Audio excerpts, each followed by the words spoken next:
Current എന്നാണ് നമ്മുടെ ഇന്നത്തെ ടോപ്പിക്ക് പറഞ്ഞല്ലേ. കറണ്ട് പറയുന്നതിന് മുമ്പായിട്ട് നമുക്ക് ആറ്റത്തിനെ കുറിച്ച് എന്താ, ഇലക്ട്രോൺസ് എന്താ, പ്രോട്ടോൺസ് എന്താണെന്നൊക്കെ അറിയാം. ഇത് അറിഞ്ഞാലേ നമുക്ക് കറണ്ടിനെ പറ്റിയിട്ട് പോകാൻ പറ്റൂ.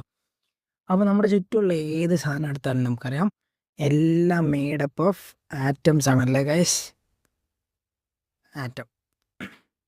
അപ്പോൾ ഈ ആറ്റം എന്ന് പറഞ്ഞു കഴിഞ്ഞാൽ ഒന്നുമില്ല, അതായത് ഒരു ക്ലൗഡ് പോലത്തെ ഒരു സാധനം. ഓക്കെ, അതിൽ എന്തൊക്കെ ഉണ്ടാകുന്ന വെച്ച് കഴിഞ്ഞാൽ നമുക്ക് നെഗറ്റീവ് ചാർജ് ആയിട്ടുള്ള ഇലക്ട്രോൺസ് ഉണ്ടാവും. ഓക്കെ, പിന്നെ നമുക്ക് അതിൽ എന്തുണ്ടാകുന്ന വെച്ച് കഴിഞ്ഞാൽ പോസിറ്റീവ് ചാർജ് ആയിട്ടുള്ള എന്തുണ്ടാവും, പ്രോട്ടോൺസ് ഉണ്ടാവും. പിന്നെ നമുക്ക് ന്യൂട്രോൺസ് ഉണ്ട്, അതായത് ചാർജ് ഒന്നുമില്ലാത്ത ന്യൂട്രോൺസ് ഉണ്ട്. അപ്പോൾ ഇതെങ്ങനെയാണെന്ന് വെച്ച് കഴിഞ്ഞാൽ ഒരു ആറ്റത്തിൻ്റെ സെൻറ്ററിൽ നമുക്ക് പ്രോട്ടോൺസും ന്യൂട്രോൺസും കൂടെ ഇങ്ങനെ കുറേ എണ്ണം ഇങ്ങനെ കമ്പൈൻഡ് ആയിട്ട് ഇങ്ങനെ ഇരിക്കുന്നുണ്ടോ. ഓക്കെ, ഇതെല്ലാം ഇങ്ങനെ ബൗണ്ടഡ് ആയിരിക്കും. ഇതിന് നമുക്ക് ഒരു കമ്പൈൻഡ് ആയിട്ട് നമ്മൾ ഇതിനെ വിളിക്കുന്ന പേരാണ് ന്യൂക്ലിയസ് എന്ന്. ഓക്കെ, അപ്പോൾ ഈ ന്യൂക്ലിയസ് ഉണ്ടല്ലോ, ഈ ന്യൂക്ലിയസിന് ചുറ്റുമായിരിക്കും നമ്മുടെ ഇലക്ട്രോൺസ് ഉണ്ടാവുക. അതായത് ഇതാണ് നമ്മുടെ ന്യൂക്ലിയസ് എന്നുണ്ടെങ്കിൽ നമ്മുടെ ഇലക്ട്രോൺസ് എന്ന് പറയുന്നത് ഒരു ഓർബിറ്റ്, ഇങ്ങനെ കുറേ ഓർബിറ്റ്സ്, നമ്മൾ കെമിസ്ട്രി പഠിച്ചവർക്ക് അറിയായിരിക്കും അതൊക്കെ. എന്നാലും ഞാൻ ജസ്റ്റ് റിപ്പീറ്റ് ചെയ്യാണ്. അപ്പോൾ ഇങ്ങനെ നമ്മുടെ ഓർബിറ്റ്സ് ഉണ്ടെങ്കിൽ ഈ ഓർബിറ്റ്സിലായിരിക്കും നമ്മുടെ എന്തുണ്ടാവുക, ഇലക്ട്രോൺസ് ഉണ്ടാവുക. അപ്പോൾ നമ്മൾ പറഞ്ഞില്ല നമുക്ക് ഇലക്ട്രോൺസ് ഉണ്ട്, പ്രോട്ടോൺസ് ഉണ്ട്, ന്യൂട്രോൺസ് ഉണ്ടെന്ന്. അപ്പോൾ ഇലക്ട്രോൺസിന് നമുക്ക് നെഗറ്റീവ് ചാർജാണ്, പ്രോട്ടോൺസിന് നമുക്ക് പോസിറ്റീവ് ചാർജാണ്, ന്യൂട്രോൺസിന് നമുക്ക് ചാർജ് ഒന്നുമില്ല. അപ്പോൾ ഈ ഇലക്ട്രോൺസിൻ്റെയും പ്രോട്ടോൺസിൻ്റെയും ഈ പ്ലസ് മൈനസ് ചാർജ് കൊണ്ടാണ് നമുക്ക് ഇവിടെ അറിയേണ്ട ഒരു കാര്യമുണ്ട്. അതായത് സെയിം ചാർജസ് റിപ്പൽ ചെയ്യും, ഓപ്പോസിറ്റ് ചാർജസ് അട്രാക്റ്റ് ചെയ്യും. അതായത് ഞാനിപ്പോൾ ഒരു ഇലക്ട്രോണും വെച്ച് കഴിഞ്ഞാൽ ഇത് റിപ്പൽ ചെയ്യും, അതായത് അകന്നു പോകാൻ ശ്രമിക്കും. അതേസമയം ഞാനിവിടെ ഒരു ഇലക്ട്രോണും ഇവിടെ ഒരു പ്രോട്ടോണും വെച്ച് കഴിഞ്ഞാൽ അത് വന്നിട്ട് അട്രാക്റ്റ് ചെയ്യും, അത് വന്നിട്ട് അടുത്ത് വന്നിരിക്കാൻ നോക്കും. കാരണം ഓപ്പോസിറ്റ് ചാർജസ് അട്രാക്റ്റ് ചെയ്യുകയാണ് ചെയ്യുക. ഓക്കെ, അപ്പോൾ നിങ്ങൾക്ക് വിചാരിക്കും ഒരു ആറ്റത്തിനകത്ത് ഞാൻ പറഞ്ഞു ഈ പ്രോട്ടോൺസ് ഉണ്ട്, ഇലക്ട്രോൺസ് ഉണ്ട്, ന്യൂട്രോൺസ് ഉണ്ട്. അങ്ങനെയാണെങ്കിൽ ഈ കണ്ടിന്യൂസ്ലി അട്രാക്ഷൻ റിപ്പൽഷൻ നടന്നുകൊണ്ടിരിക്കുകയല്ലേ. അങ്ങനെയാണെങ്കിൽ അത് അട്രാക്റ്റും റിപ്പലും ചെയ്യുന്നതിലുപരി ഇത് ആക്ച്വലി ഇവ തമ്മിലുള്ള ഈ ഫോഴ്സ് ക്യാൻസൽ ഔട്ട് ആവും. അതായത് ഫോർ എക്സാമ്പിൾ പറയുകയാണെന്നുണ്ടെങ്കിൽ എനിക്കിപ്പോൾ ഒരു ആറ്റം ഞാൻ എടുക്കണം. എനിക്കൊരു ന്യൂക്ലിയസ്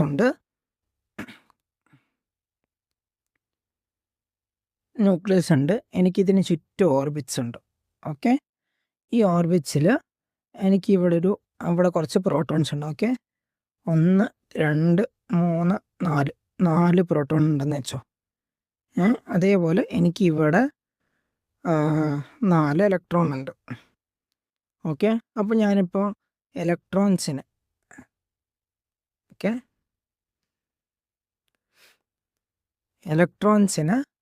ഞാനൊരു -1 എന്നുള്ള ചാർജും പ്രോട്ടോൺസിന് ഞാൻ +1 എന്നുള്ള ചാർജ് വിടുകയാണെന്നുണ്ടെങ്കിൽ ഇവിടെ ഇപ്പോൾ എനിക്കിവിടുത്തെ നെറ്റ് ചാർജ് എന്താവും, 4 പ്രോട്ടോൺസ് ഉണ്ട്, അപ്പോൾ എനിക്ക് +4 ആയി, 4 ഇലക്ട്രോൺസ് ഉണ്ട്, അപ്പോൾ -4 ആയി അല്ലേ. അപ്പോൾ that is net is equal to 0 ആണ്. 0 ആവുന്ന സമയത്ത് അതിൻ്റെ നെറ്റ് ചാർജ് ക്യാൻസൽ ഔട്ട് ആവും. അങ്ങനെ വരുമ്പോൾ ആ ആറ്റം സ്റ്റേബിൾ ആവും.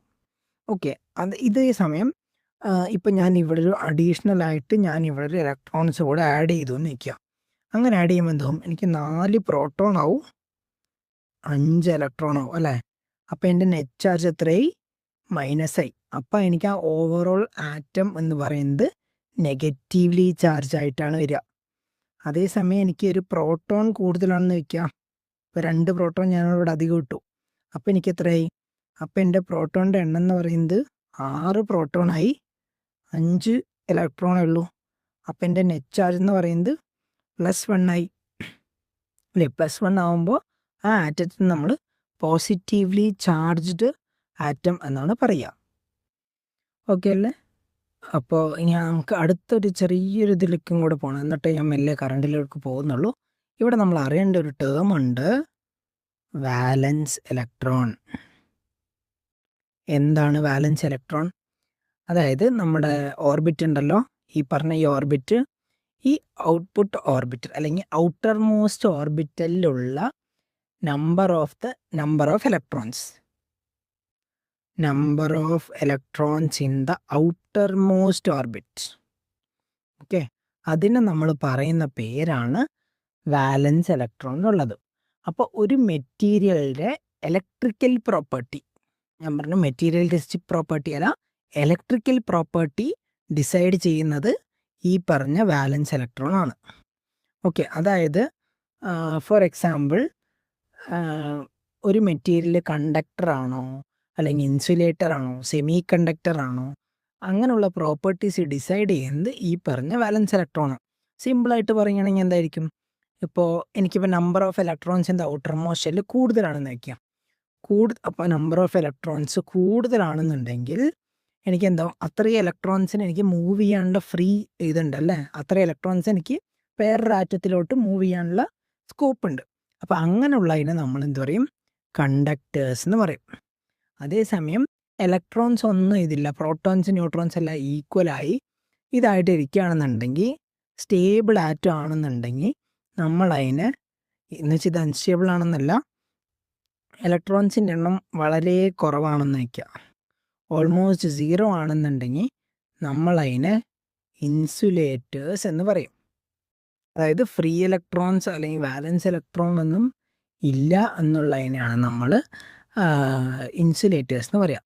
ഇതേ സമയം ഇനി ഈ ഇലക്ട്രോൺസ് ഓക്കെ ടെമ്പറേച്ചർ അല്ലെങ്കിൽ വേറെ എന്ത്, ഞാനൊരു എക്സാമ്പിളായിട്ടാണ് ടെമ്പറേച്ചർ എടുക്കുന്നത്. ഈ ടെമ്പറേച്ചർ ബേസ്ഡ് ആയിട്ട് ചില ഇലക്ട്രോൺസ് ഔട്ടർ മോസ്റ്റ് ഷെല്ലിലോട്ട് വരും. അതായത് എനിക്കിപ്പോൾ ഒരു ന്യൂക്ലിയസ് ഉണ്ട്, ഇവിടെ എനിക്കിങ്ങനെ മൾട്ടിപ്പിൾ ഓർബിറ്റ്സ് ഉണ്ടല്ലേ. അപ്പോൾ സപ്പോസ് ഇവിടെ ഒരു ഇലക്ട്രോൺ ഉണ്ടെന്ന് വിചാരിക്കാം. ഈ ഇലക്ട്രോണ് ഞാൻ ടെമ്പറേച്ചർ കൂട്ടിയ സമയത്ത് ഇവിടെ നിന്ന് മാറിയിട്ട് ഇവിടെ എത്തുന്നു. ഓക്കെ, ഇവിടെ നിന്ന് മാറിയിട്ട് ഇവിടെ എത്തിക്കഴിഞ്ഞാൽ ഇതെന്തായി, ഇതെൻ്റെ വാലൻസ് ഇലക്ട്രോണായി അല്ലേ, ഇത് വാലൻസ് ഇലക്ട്രോണായി. ഈ വാലൻസ് ഇലക്ട്രോൺ അപ്പോൾ ഇങ്ങനെ ഈ ഒരു പെർട്ടിക്കുലർ കണ്ടീഷൻ കൊടുക്കുന്ന സമയത്ത് ഫ്രീ ഇലക്ട്രോൺസ് അല്ലെങ്കിൽ വാലൻസ് ഇലക്ട്രോൺസ് ജനറേറ്റ് ചെയ്യുകയാണെന്നുണ്ടെങ്കിൽ അങ്ങനെയുള്ള മെറ്റീരിയൽസിനെയാണ് ഇത് ടെമ്പറേച്ചർ എന്ന് വേണ്ട, ഇതിനെ നമുക്ക് കണ്ടീഷൻ ബേസ്ഡ് എന്ന് പറയാം. ഓക്കെ, കണ്ടീഷൻ ബേസ്ഡ് ആയിട്ട് വാലൻസ് ഇലക്ട്രോൺ ജനറേറ്റ് ചെയ്യുകയാണെന്നുണ്ടെങ്കിൽ അതിനെ പറയുന്ന പേരാണ് സെമി കണ്ടക്ടേഴ്സ്. അപ്പോൾ ഇതുവരെ എല്ലാം ഓക്കെ അല്ലേ? ഇനി നമുക്ക് വേറൊരു ചെറിയൊരു ഇതും കൂടെ പറയാനുണ്ട്. അതായത് ഇപ്പോൾ കറണ്ട് പറയുന്നതിന് മുമ്പ് അല്ലേ, കറണ്ട് പറയുന്നതിന് ഫ്രീ ഇലക്ട്രോൺസിനെ പറ്റിയിട്ട് പറയാം. ഫ്രീ ഇലക്ട്രോൺസ് ഈ പറഞ്ഞ പോലെ തന്നെ അതായത് ഈ ഔട്ടർ മോസ്റ്റ് ഷെല്ലിൽ തന്നെ ലൂസ്ലി ബൗണ്ടഡ് ഇലക്ട്രോൺസ് ഉണ്ട്. ഇവിടെ ന്യൂട്രോൺസും ഇവിടെ നമ്മുടെ ഓർബിറ്റ് ആണെങ്കിൽ ഇതിൽ തന്നെ എനിക്കിപ്പോൾ ഒരു 4 എണ്ണം ഉണ്ടെന്ന് വിചാരിക്കാം. എനിക്കൊരു 5ാമത്തെ ഒരു ഇലക്ട്രോൺ ഉണ്ടെന്ന് വിചാരിക്കുക. അതേസമയം ഈ ഇലക്ട്രോൺസ് ഉണ്ടല്ലോ, ഈ 4 ഇലക്ട്രോൺസും ഇവിടെയുള്ള പ്രോട്ടോണുമായിട്ട് നല്ല അട്രാക്റ്റീവ് ഫോഴ്സിൽ നിൽക്കുമായിരിക്കും.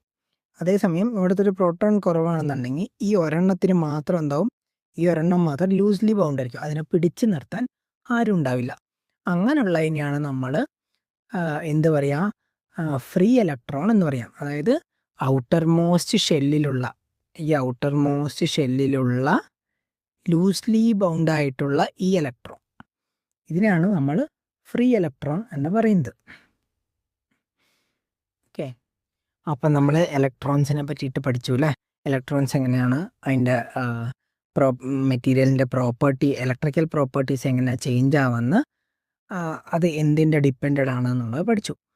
ഇനി കറണ്ട് എന്ന് പറയുന്നത് എന്താന്ന് പറഞ്ഞാൽ ഈ ഇലക്ട്രോൺസ് ഉണ്ടല്ലോ, ഈ free ഇലക്ട്രോൺസിൻ്റെ flow.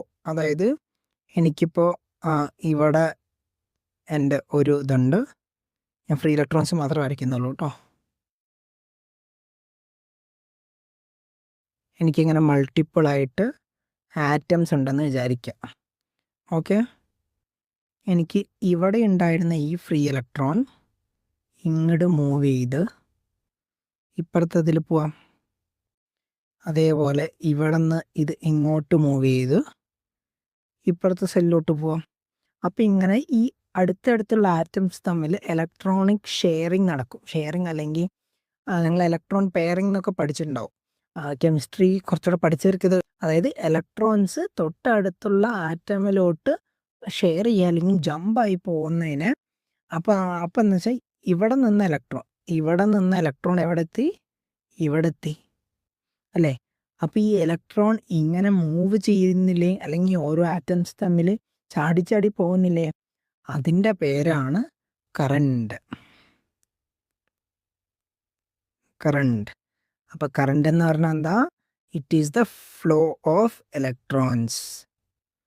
Okay, flow of electrons from ഒരു പൊസിഷനിൽ നിന്ന് വേറൊരു പൊസിഷനിലോട്ട് ഇലക്ട്രോൺസ് മൂവ് ചെയ്യുകയാണെന്നുണ്ടെങ്കിൽ അതിനെയാണ് നമ്മൾ പറയുന്നത് കറണ്ട് എന്ന്. ഇതിൻ്റെ കൺവെൻഷണൽ മെത്തേഡ് എന്താണെന്ന് വെച്ച് കഴിഞ്ഞാൽ, if electrons flow from this point, this is the first point, if this is the second point, if 1 to 2 ആണ് ഇലക്ട്രോണിൻ്റെ മൂവ്മെൻറ്റ് എന്നുണ്ടെങ്കിൽ നമ്മൾ കൺവെൻഷനലി നമ്മൾ യൂസ് ചെയ്യുന്ന ജസ്റ്റ് കാൽക്കുലേഷനും കാര്യം അല്ലെങ്കിൽ ഒരു സ്റ്റാൻഡർഡൈസ് ചെയ്യാൻ വേണ്ടിയിട്ട് നമ്മൾ ചെയ്യുന്നതാണ്. കറണ്ടിൻ്റെ ഡയറക്ഷൻ എന്ന് പറയുന്നത് ഓപ്പോസിറ്റ് ആയിരിക്കും. 2 to 1 ആയിരിക്കും കറണ്ടിൻ്റെ ഡയറക്ഷൻ എന്നുള്ളത്. ഇത് ജസ്റ്റ് സ്റ്റാൻഡർഡൈസേഷന് വേണ്ടിയിട്ട് നമ്മൾ ചെയ്തിട്ടുള്ള ഒരു പ്രൊസീജിയറാണ്. ഓക്കെ അല്ലേ? അപ്പോൾ കറണ്ടിൻ്റെ യൂണിറ്റ് എന്താ? യൂണിറ്റ് ഓഫ് കറണ്ട് എന്ന് പറയുന്നത് ആംപിയർ എന്ന് പറയാം. അല്ലാന്നുണ്ടെങ്കിൽ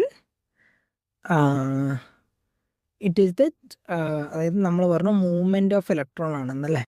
മൂവ്മെൻറ്റ് ഓഫ് ഇലക്ട്രോൺ അതായത് എത്ര ഇലക്ട്രോൺസ് ഉണ്ട്, it is the number of electrons moving per time അല്ലേ. അപ്പം number of electrons moving per ടൈമിനെയാണ് നമ്മൾ എന്ത് പറയുക? കറണ്ട് എന്ന് പറയുക. നമ്പർ ഓഫ് ഇലക്ട്രോൺസ് മൂവിങ് എന്ന് പറഞ്ഞാൽ എന്താ? അതല്ലേ അവിടുത്തെ ടോട്ടൽ ചാർജ് എന്ന് പറയുന്നത്. അപ്പോൾ ചാർജ് ബൈ ടൈമാണ്. അപ്പോൾ യൂണിറ്റ് എന്ന് പറയുന്നത് എന്താണ്? Coulomb by second. Coulomb by second ആണ് കറണ്ടിൻ്റെ യൂണിറ്റ്. ആംപിയർ അല്ലെങ്കിൽ കൂളം പെർ സെക്കൻഡ്.